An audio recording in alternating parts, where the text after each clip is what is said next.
तसा या गल्लीशी संबंध पूर्वीचा दोन अर्थानं म्हणेन मी. माझे सगळे रिलेटिव्ह इथंच राहतात. मी या रस्त्यानं बऱ्याच वेळेला गेलेलो आहे, पण अक्षय जगनाडे महाराष्ट्रात पहिला आला.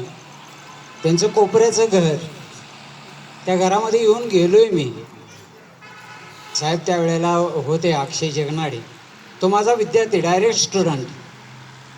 त्याच्यामुळे येणं झालेलं होतं आणि योगायोगानं जागाही घेता आली आणि इथं राहता आलं. पण आपुलकीचे संबंध आणि त्या पद्धतीनं राहणं याचा अनुभव फार मोठा आहे.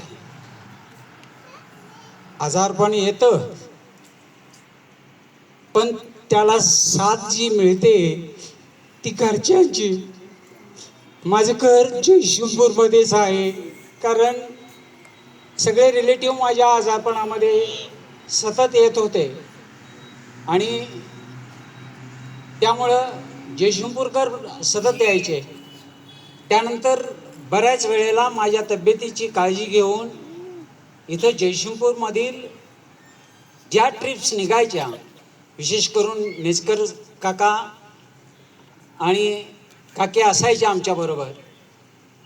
पण ह्या ज्या ट्रिप्स होत होत्या त्यामधून जयशिंगपूरकरांच्या बद्दलची आत्मीयता वाढत गेली.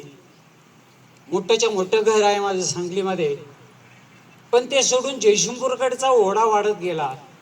आणि माझं नशीब समजतो मी की या गल्लीमध्ये मी घर बांधू शकलो आणि आपणा सर्वांच्या मध्ये येऊ शकलो. तसं पाहायला गेलं तर बऱ्याचशा गोष्टी आहेत ज्या कथन करता येणार नाहीत. आता मिसेसला जे दिलं गेलं ते तिचं काम आहे, पण त्या कामाला सर्वांची साथ मिळत गेली आणि त्यामुळे ते काम होत गेलं. घरचं कामही होत गेलं आणि आता बऱ्यापैकी आम्ही घरामध्ये आता राहायला आल्यानंतर बऱ्यापैकी माझ्या तब्येतीमध्ये फरक पडत गेला आहे. ज्या वेळेला मी फोटो बघितला की चालत मंडळी जात आहेत वाडीपर्यंत, आणि तेव्हा मला वाटायला लागली की अरे मी कधी जाणार.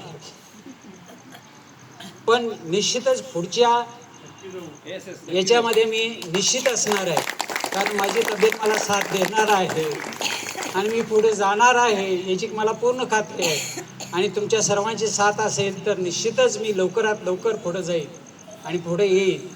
आपल्या सर्वांचं पुनश्च एकदा आभार मानतो आणि रजा घेतो.